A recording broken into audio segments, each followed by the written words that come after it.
안녕하세요. 철근 콘크리트 강좌 이번 시간에는 보의 처짐에 대해서 살펴보도록 하겠습니다.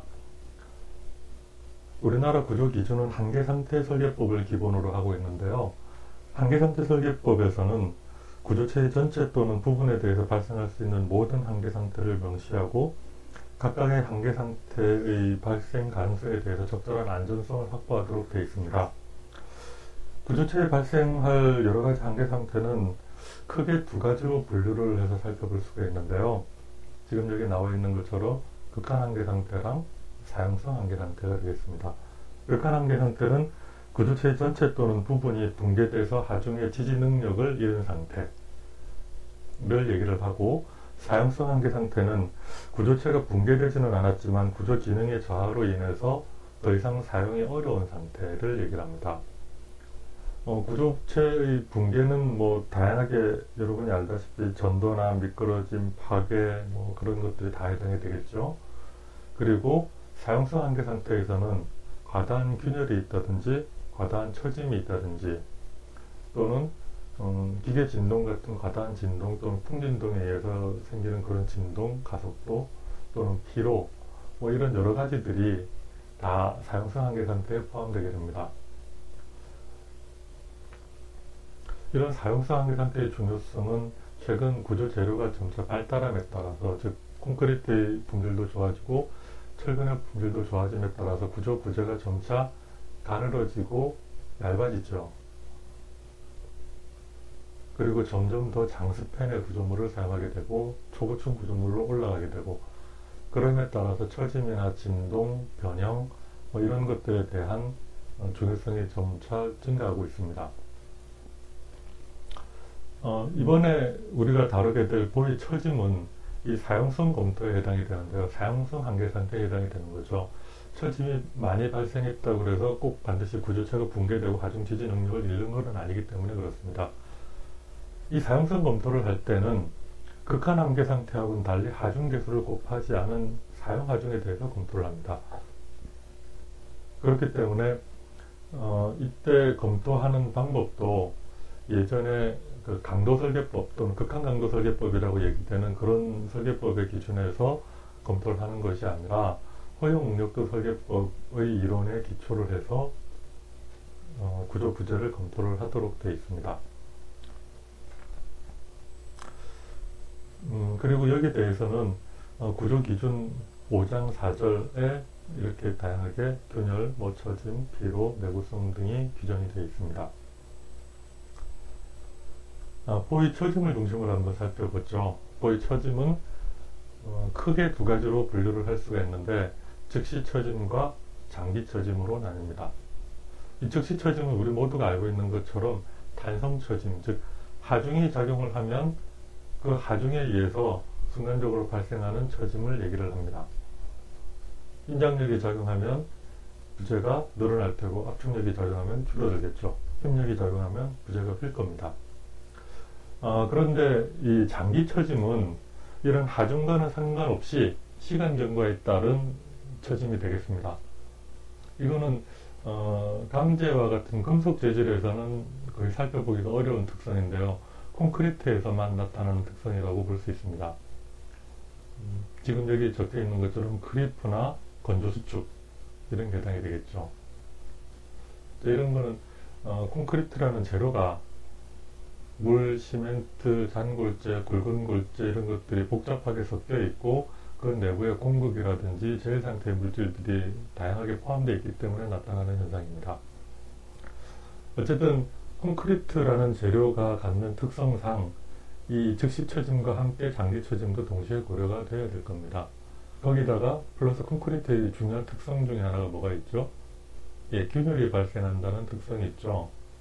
이 균열에 의해서도 처짐이 영향을 받기 때문에 이런 시간이동적인 처짐뿐만 아니라 균열에 의해서 단면의 특성이 변하고 이 변화에 의해서 처짐이 증가하는 현상도 반드시 고려가 되어야 될 겁니다.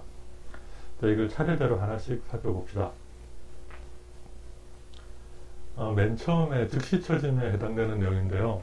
이 즉시 처짐 또는 탄성 처짐은 여러분이 역학 시간에 배웠던 그 이론이 그대로 적용되는 처짐이 되겠습니다.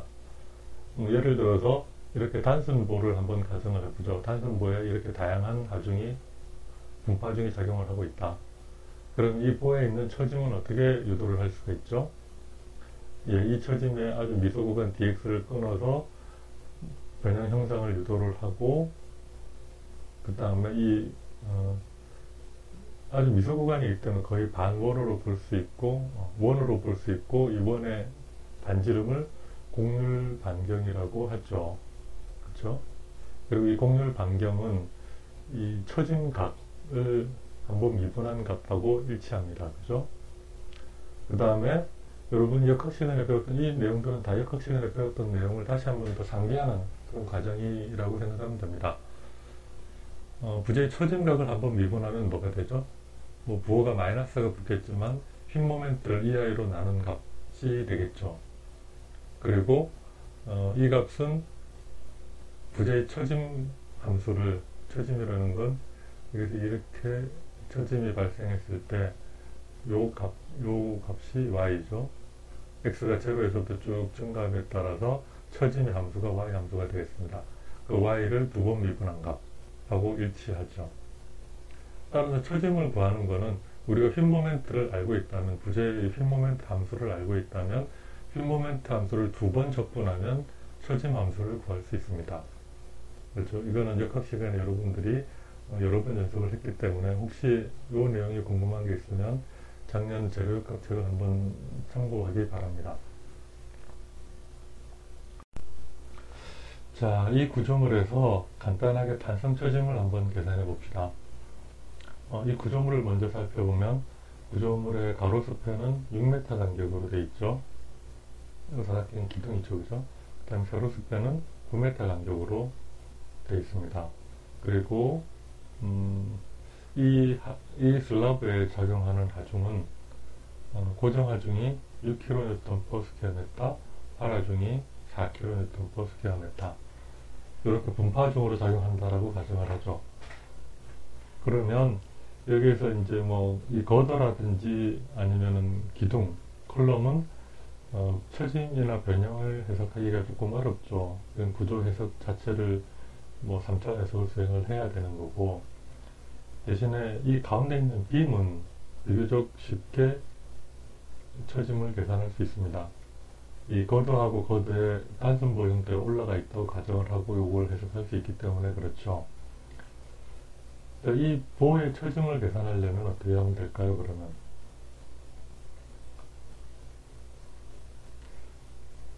그러면 여기 이제 관련된 몇 가지를 한번 정리를 해봅시다. 이 보의 크기를 알아야 되겠죠, 우선에. 보의 크기는 얼마? 단면이 300바이 550mm 다 라고 가정을 하면, 여기서 이제 보의 단면 이차 모멘트는 IG는 전체 단면 이차 모멘트, 균열이 발생하지 않았다고 생각했을 때 단면 이차 모멘트를 표시합니다.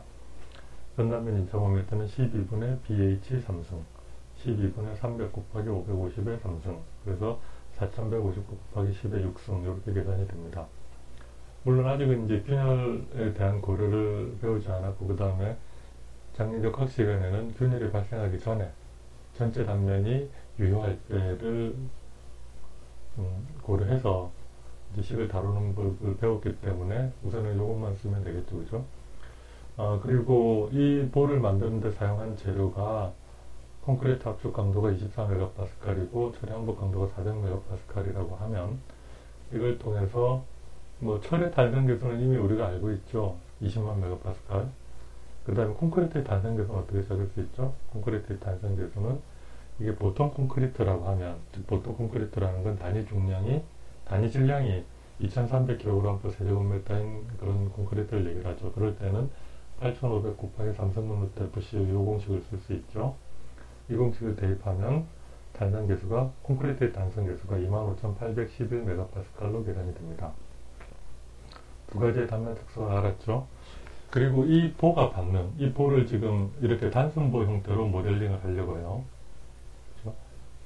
이렇게 돼 있고, 보의 길이가 얼마죠? 이 보의 길이가 9m죠. 9m. 그리고 이 보의 양단이 힌지로 구성이 되어 있고, 그 다음에 여기 분파중이 작용하는데 이 분파중의 크기는 얼마나 될까요? 이 분파중 1제곱미터당 화라중, 고정하중 6kN, 화라중이 4kN이니까 1제곱미터당 하중은 이렇게 고정하중하고 화라중을 바로 더하면 10kN 버스 킬로미터가 되죠. 자, 여기서 주의를 해야 될 점. 소요 강도를 계산할 때 하중 계수를 곱하지 않죠. 극한강도 설계법에서는 1.2D 플러스 1.6L 이런 하중 계수를 사용하지만 처진 검토 같이 사용성 검토를 할 때는 이 하중 계수를 곱하지 않고 소요 강도를 계산한다 라고 했죠. 그래서 이 고정하중 그리고 화라중을 바로 더하면 1제곱미터당 10kN의 분포하중이 작용한다고 할 수 있고, 게다가 이 보가 분담하는 면적은 어떻게 되죠? 요 빗금치 면적, 요 면적에 해당이 되는데, 요 길이 9m고 여기 폭이 얼마? 3m죠. 6m를 절반으로 나누면 3m 폭에 대해서니까 요 단위 길이당 작용하는 분포하중은 여기다가 3m를 곱하면 30kNm가 되겠죠. 그래서 여기 작용하는 분포하중은 얼마?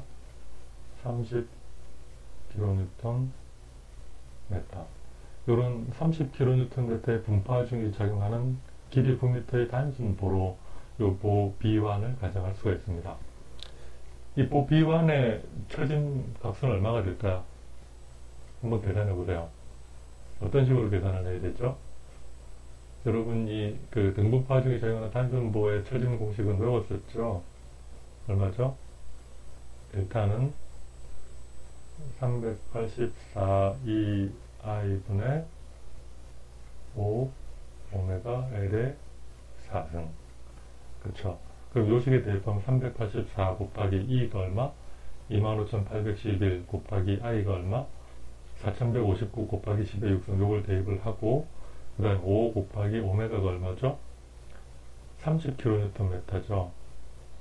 그러면 곱하기 30 곱하기 L은 밀리미터 단위로 바꾸면 L은 9000mm가 되죠. 9000의 4승. 이걸 계산하면 처짐이 계산이 될 겁니다. 그렇게 계산한 값을 한번 보죠. 지금 여기서 보면 요 값이 아까 그대로 계산한 값이죠.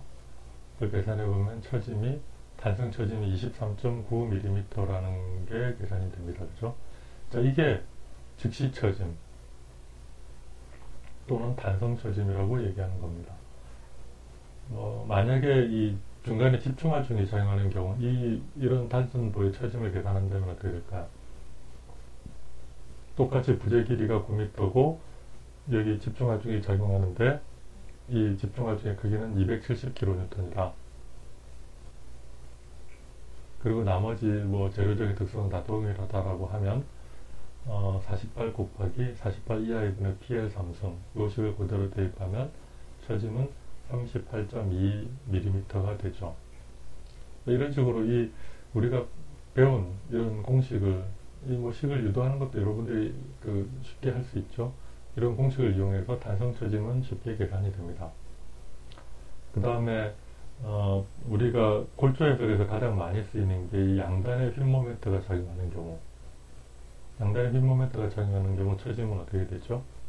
16 이하이분의 m1 플러스 m2 L의 제곱. 요식도 종종 쓰입니다. 여기서 그냥 예로 만약 m1하고 m2가 400kNm라는 휠 모멘트가 작용한다면 처짐이 37.7mm다. 요번에 여러분이 한번 계산을 해보세요. 자, 그리고 이거 이외에도 가장 자주 쓰이는 몇 가지 공식들을 한번 살펴보면 캔틸레버의 끝에 집중하중 P가 작용하는 경우 이 처짐은 얼마가 되죠? 3 2i분의 PL 삼승. 그죠? 그 다음에 캔틸레버 보의 분포하중 오메가가 작용을 하는 경우 최대 처짐은 얼마죠? 8 2i분의 오메가 L 4승. 양단 고정보일 때, 양단 고정보의 중앙에 집중하중이 작용하는 경우 최대 처짐은 얼마? 192 이하이분의 PL 삼승. 양단 고정보의 분포하중이 작용하는 경우 최대 처짐은 얼마? 384 이하이분의 오메가 L 4승. 자, 이런 6가지 공식들은 뭐 자주 여러분이 구조 계산을 한다면 자주 쓰이기 때문에 기억을 해두는 것도 좋습니다. 혹시 뭐 이것도 부담이 된다 그러면 최소한 두 가지, 그러니까 등분파 중에 작용하는 단순보의 처짐, 그 다음에 뭐 만약에 한 가지만 더 한다면 캔틸레버 끝에 집중화 중에 작용하는 경우, 그때 처짐 값이 얼마죠? 3이하 2분의 PL 감승이었죠. 이 두 가지 정도는 기억을 해두시는 게 좋습니다. 자, 그 다음에 조금 복잡한 꼴조 구조물 내부에 있어서 처짐을 좀 간략하게 계산하는 방법이 있는데요. 자, 꼴조 구조물 내부에 거더가 있다. 뭐, 좀 전에 살펴보면, 이런 경우에 해당이 되죠. 기둥하고 기둥 사이에 있는 거더. 이런 거더의 모멘트 분포는 어떻게 되죠? 거더가 있고 양쪽 단부에 기둥이 이렇게 있기 때문에 모멘트 다이그램을 그리면 뭐 이런 형상이 되겠죠. 그렇죠? 그 양쪽 단에 기둥에 의해서 전달되는 모멘트가 있고 여기 부재 내부에 등분파 중이 작용하는. 그래서 이 거더를 간략하게 모델링을 한다면 이런 단순보의 양단의 휨 모멘트가 작용을 하고 서로 다른 크기의 휨 모멘트죠. 그 다음에 여기 분파 중이 작용을 하고 뭐 이런 형태로 모델링이 가능하겠죠. 이런 그 빔이 아니라 거드일 경우에는 처짐을 어떻게 계산하면 될까요? 그럴 경우는 중첩의 원리를 적용해서 처짐을 계산할 수 있습니다. 자, 지금 단순보의 분파 중 오메가와 양단 모멘트 M1, M2가 동시에 작용할 경우, 이런 복잡한 하중이 작용할 경우에 이걸 한꺼번에 고려하면 계산이 어렵지만 이 구조물은 다음과 같이 두 개의 구조물로 분할할 수가 있습니다. 첫 번째 구조물은 단순히 분파 중만 작용하는 구조물, 그 다음에 두 번째 구조물은 뭐죠? 양단 모멘트만 작용하는 구조물. 이 첫 번째 구조물의 처짐은 중앙에서 발생을 하는데 처짐의 값은 얼마죠? 델타 L은 384 2i분의 5 오메가 L 사승. 그렇죠? 조금 전에 여러분이 활용했던 그 수식이죠. 자, 그 다음에 이 양단의 휨 모멘트가 작용할 때, 휨 모멘트 M1, M2가 작용할 때 이 중앙부 한가운데 이 중앙부 센터에서 발생하는 처짐은 얼마였죠? 처짐 델타는 델타 C 중앙부 처짐이니까 최대값이 아닙니다. 중앙부 처짐입니다. C는 16 2i분의 M1 플러스 M2 L의 제곱이었죠. 그런데 요 두 값을 더하기 위해서 이 분모를 맞춰주는 게 좋겠죠. 그죠? 그래서 보면, 자, 여기서 이제, 여러분이 조금, 뭐, 귀찮을 수도 있는데, 가운데 휨 모멘트를 여기 단순보의 처짐 또는 휨 모멘트 분포를 활용하기 위해서 M0를 8분의 오메가 L 제곱, 단순보의 등분파중이 작용할 경우 휨 모멘트 값이죠. 요걸로 좀 식을 다시 정리를 하는데 요걸로 사용을 하겠습니다. 그러면 요 처짐은 어떻게 쓸 수가 있죠? 48 2i분의 5 m0의 l의 제곱, 요렇게 바꿀 수 있죠. 요 m0를 써서. 그리고 요거랑 분분을 하게 되면 여기 분모 분자에 3을 곱하면 16에다 3을 곱하면 48이 되죠. 48 2i분의 요 갈로를 해야 되겠죠. 이렇게 하게 되면 이런 식으로 정리가 될 겁니다. 그래서 전체 처짐은 이 처짐 델타1하고 델타2를 더한 값인데 델타2는 위로 작용하니까 마이너스 값으로 더해져야 되겠죠. 이렇게 되고 이 식은 다시 이렇게 정리가 가능합니다.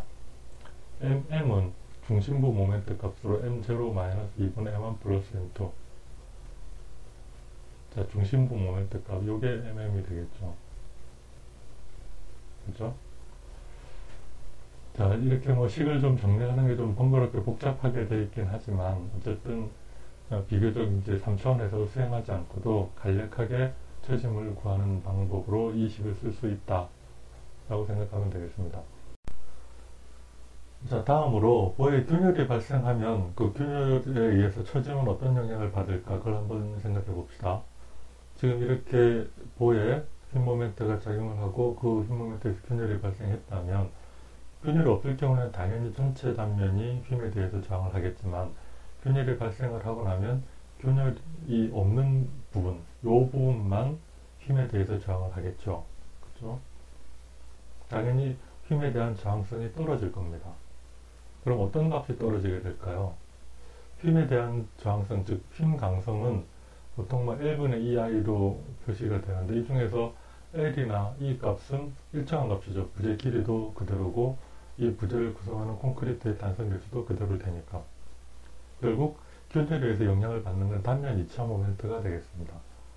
균열이 발생을 하면 균열이 발생한 만큼 유효 단면적이 줄어들고 균열이 없는 경우는 이 전체의 단면에 대해서 단면 2차 모멘트 IG를 계산을 하지만 이 균열이 발생한 경우에는 균열이 없는 요 면적에 대해서만 단면 2차 모멘트를 계산해야 되기 때문에 이 값이 이 유효 단면 2차 모멘트, 균열이 없는 단면의 단면 2차 모멘트, 요걸 사용을 해야 되겠죠. 그리고 당연히 IG가 IE보다 훨씬 더 큰 값일 테고 I가 감소함에 따라서 힘 강성이 감소하게 됩니다. 자, 그러면 어떤 경우에 힘 모멘트가 어떤 경우에 이런 균열이 발생을 했고 어떤 경우에는 발생하지 않았을까요?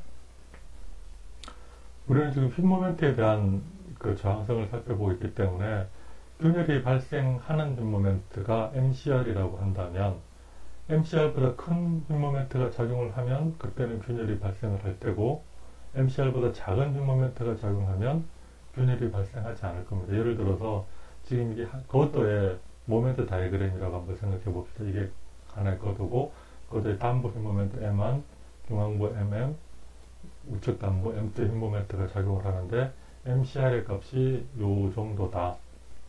그러면 지금 여기 모멘트를 비교해 보면 M1은 MCR보다 값이 작으니까 균열이 발생하지 않았겠죠. 요 부위는.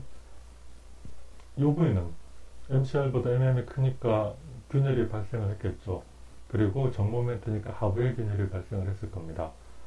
그리고 이쪽 우측 담보에 작용하는 힘 모멘트 M2도 역시 MCR보다 크기 때문에 우측 담보에도 균열이 발생을 했을 텐데 여긴 부모멘트니까 단면의 이쪽 부분에 균열이 발생을 했을 겁니다. 그리고 이런 균열에 의해서 단면 2차 모멘트가 감소하기 때문에 유효 힘 강성도 역시 균열이 없는 이 부위는 전체 힘 강성이 그대로 유지가 되다가 균열이 발생을 하면 단면 2차 모멘트 감소해서 힘 강성도 감소하고 다시 균열이 없는 부위는 전체 힘 강성이 유지가 되다가 균열이 발생하면 다시 힘 강성이 감소하는 이런 상태로 힘 강성이 전체 보에 대해서 변화하는 상태가 될 겁니다. 그럼 먼저 균열이 발생하는 모멘트는 어떻게 찾을 수 있을까요? 역학 시간에 배운 기본 이론으로 쉽게 유도가 가능합니다. MCR은 시그마는 I분의 MY 이 식은 기억나죠? 역학 시간에 여러분이 많이 다뤘던 식이죠. 여기서 실험에 의해서 파괴계수 FR 값이 이렇게 규정이 되어 있습니다. FR은 균열을 발생시키는 인장 응력을 얘기를 하죠. 0.63 곱하기 람다 루트 F10K인데 람다는 영양 콘크리트 계수니까 일반 콘크리트일 때는 그냥 1.0을 사용하면 됩니다. 그럼 요 값에 FR에 도달하면 이 응력이 FR에 도달하면 균열이 발생을 합니다. 그럼 균열을 발생시키는 힘 모멘트는 얼마가 될까요? MCR은 요 Y하고 I를 이항을 시키면 Y분의 I FR이 되겠죠. 그리고 이때까지는 아직 전체 단면에 2차 모멘트를 그대로 쓸 수 있으니까 IG를 그대로 쓸 수 있을 테고, 그러면 아주 쉽게 여러분이 MCR을 계산할 수 있습니다. 예를 들어서 폭이 300, 덱스가 550, 이런 보가 있다. 그러면 이 보의 단면 2차 모멘트는 아까 계산한 것 그대로 쓰면 되죠. I는 4159 곱하기 10의 6승. 중립축이 여기 있으면 중립축에서 연단까지 거리 YT는 얼마? 225. 그리고 FR 값은 0.63 곱하기 1 곱하기 루트 24니까 3.09. 이걸 곱하면 MCR은 얼마? 57.12kNm다. 이렇게 찾을 수 있고, 보의 각 부위에 작용하는 힘 모멘트가 이 값보다 크면 균열이 발생했다고 가정을 해야 되고, 이 값보다 작으면 균열이 발생하지 않았다라고 가정을 하면 되죠. 만약에 보에 균열이 발생했다면 유료 단면 2차 모멘트는 어떻게 계산할까요? 이 보의 단부에 작용하는 힘 모멘트가 이 단부에 작용하는 힘 모멘트가 MA다. 그리고 이 값이 MCR보다 크거나 같으면 균열이 발생을 하겠죠. 그죠? 그러면 만약에 균열이 안 생겼다면 이 단면 전체의 단면 2차 모멘트를 IG라고 하고, 균열이 발생해서 균열이 발생을 해서 유효 단면이 요거만큼 밖에 안 된다. 그러면 이 균열 단면의 단면 2차 모멘트를 ICR이라고 계산을 했다고 가정을 해봅시다. 그런데 실제로 보호전 일정 그 단부나 중앙부 단부에 보면 균열이 일부 있지만 균열이 없는 부위도 있고 균열이 있는 부위도 있죠. 그래서 요 전체 부위에 작용하는 단면 2차 모멘트는 이 전체 단면 2차 모멘트랑 균열 단면 2차 모멘트의 중간에 어떤 값이 될 겁니다. 균열이 많으면 균열 단면 2차 모멘트에 가까울 테고, 균열이 적으면 전 단면 2차 모멘트에 가깝겠죠. 그래서 유효 단면 2차 모멘트 IE는 이 IG하고 ICR을 적절하게 보관한 값이 될 겁니다. 이 중간값 어떤 게 될 텐데, 이 값은 MA가 MCR보다 크면, 상당히 많이 크다면 균열이 많다는 얘기죠. 그러니까 균열이 많으면 ICR에 가까울 테고, MA가 MCR과 거의 유사하다면, 거의 값이 같다면, 극단적으로 값이 같다면 어떻게 될까요? 균열이 막 발생할 시점이죠. 그렇지만 그때는 균열이 거의 발생하지 않았을 테니까 IG에 거의 가까이 가겠죠. 그래서 이 유효 단면 2차 모멘트는 실험을 통해서 이런 식을 유도를 했습니다. IG하고 ICR을 적절하게 보관하는 식인데, 작용하는 힘 모멘트 분의 균열 모멘트의 3승을 개수로 곱해서, 만약 이게 1이면 요 뒤에는 1 요거니까 제로죠. 만약에 이게 제로면 이 전체 값이 1이 될 겁니다. 즉 MA가 무한대란, 굉장히 크다면, MCR보다 굉장히 크다면 IG가 거의 제로고 ICR로 가까이 갈 거고, 만약에 MA가 MCR과 거의 같다면 이 전체가 거의 1이 될 테고, 이게 1이 되면 이 전체 값이 거의 0에 가까이 가니까 이 값이 IG가 되겠죠. 그래서 IG하고 ICR 사이의 중간에 값을 고정해서 쓸 수 있도록 이 IE식이 정해져 있습니다. 그리고 지금 그 IE는 보의 단부, 중앙부, 단부, 만약에 보가 이렇게 있다면, 그죠? 이 각각에 대해서 그 결정이 될 텐데, 만약에 보가 이렇게 연속이 된다면 어떻게 될까요? 쭉 연속이 된다면, 이 연속되는 보에는 단부 유효 단면 2차 모멘트가 2개 있고, 중앙부 유효 단면 2차 모멘트가 하나 있겠죠. 이 각각을 이렇게 중앙부 모멘트를 70%, 양단부 모멘트를 15%로 해가지고 이 전체 보의 평균 단면 2차 모멘트를 계산해서 I 에버리지를 계산해서 처짐을 계산할 수 있습니다. 만약에 이 연속보의 중앙부가 아니라 이렇게 이 중앙부에 있는 게 아니라 이 단부에 있는 보라면 어떻게 될까요? 이쪽 단부는 힘 모멘트 거의 0에 가까울 테니까 단면 2차 모멘트 결선이 거의 없겠죠. 그리고 연속되는 보에 IE 컨티뉴가 있을 테고, 여기 IEM이 있겠죠. 여기 물론 뭐 거의 IG를 그대로 쓸 수가 있을 겁니다. 이럴 경우에는 평균 단면 2차 모멘트를 중앙부를 85%, 이쪽 연속되는 이쪽 단부의 단면 2차 모멘트를 15%로 해서 평균 단면 2차 모멘트를 계산하고 이걸 처짐에 계산하도록 되어 있습니다. 다음으로 그래프 및 건조 수축 등에 의해서 생기는 콘크리트의 장기 처짐에 대해서 한번 살펴보겠습니다. 장기 처짐을 계산하기 위해서는 먼저 장기 지속 가중에 대한 즉시 처짐을 계산합니다. 이 즉시 처짐을 계산하는 방법은 뭐 탄성 처짐을 계산하는 방법과 동일하죠. 장기 지속 하중이 뭐 고정 하중 플러스 뭐 활하중의 30%. 이게 장기 지속 하중이다. 그럼 이 하중이 작용했을 때 탄성 처짐을 계산을 하면 됩니다. 여기에다가 이 개수를 곱해서 장기 처짐을 계산하는데요. 이 개수 람다의 델타는 1 플러스 50 로 다시는 압축 철근비죠. 압축 철근비가 들어가는 이유는 이 보에서 여기가 압축을 받는 부분이고 인장 철근이 배근이 되어 있다 그러면 순간 처짐에 의해서 변형이 이렇게 생기죠. 즉 여기가 상부가 압축 부분이니까 압축 변형이 생겼고 아래쪽은 인장 변형이 생겼습니다. 그런데 장기 지속 하중에 의해서 발생하는 크리퍼나 건조 수축은 어디서 생기죠? 콘크리트 부분에서 생기죠.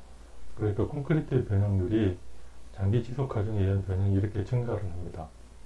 그에 비해서 철근은 크리퍼나 건조 수축이라는 현상이 거의 없죠. 그러니까 이게 시간이 지나더라도 그대로 유지가 됩니다. 그래서 변형이 이런 형상으로 생기죠. 그런데 만약에 여기 압축 콘크리트 내부에 압축 철근이 배근이 되어 있다. 그럼 압축 철근에 의해서 이 콘크리트의 변형이 줄어들겠죠. 즉 뭐 이런 형태로 줄어들면 장기 처짐 또한 감소하게 될 겁니다. 그래서 장기 처짐 개수에서 보면 분모에 압축 철근의 양이 들어가게 되고 그 다음에 분자에는 지금 이 그래프에서 보는 시간 경과 개수가 포함이 되어 있습니다. 시간 경과 개수는 콘크리트 타설에서부터 대략 한 60개월, 월 단위니까 60개월이면 대략 한 5년이죠. 5년 동안 장기 처짐이 꾸준히 증가한다고 보고 그걸 실험을 통해서 이렇게 그래프로 유도를 한 겁니다. 대략적으로 보면 장기 처짐이 초기 3개월간 거의 장기 처짐의 절반이 발생을 하고 나머지 거의 5년에 가까운 시간 동안에는 나머지 많이 발생하는, 그래서 초기에 장기 처짐이 많이 발생하는 현상을 확인할 수 있습니다. 어쨌든 이 장기 처짐 개수, 요 개수를 장기 지속 하중 예한 즉시 처짐에 곱해서 장기 처짐을 계산한다. 요거는 여러분이 이제 장기 처짐 계산에 대한 예제는 책에 예제에 나와 있으니까 그걸 여러분들이 한번 풀어보면 이 식의 의미를 조금 더 명확하게 확인을 할 수 있을 겁니다. 이상으로 보의 처짐에 대한 설명을 마치겠습니다. 감사합니다.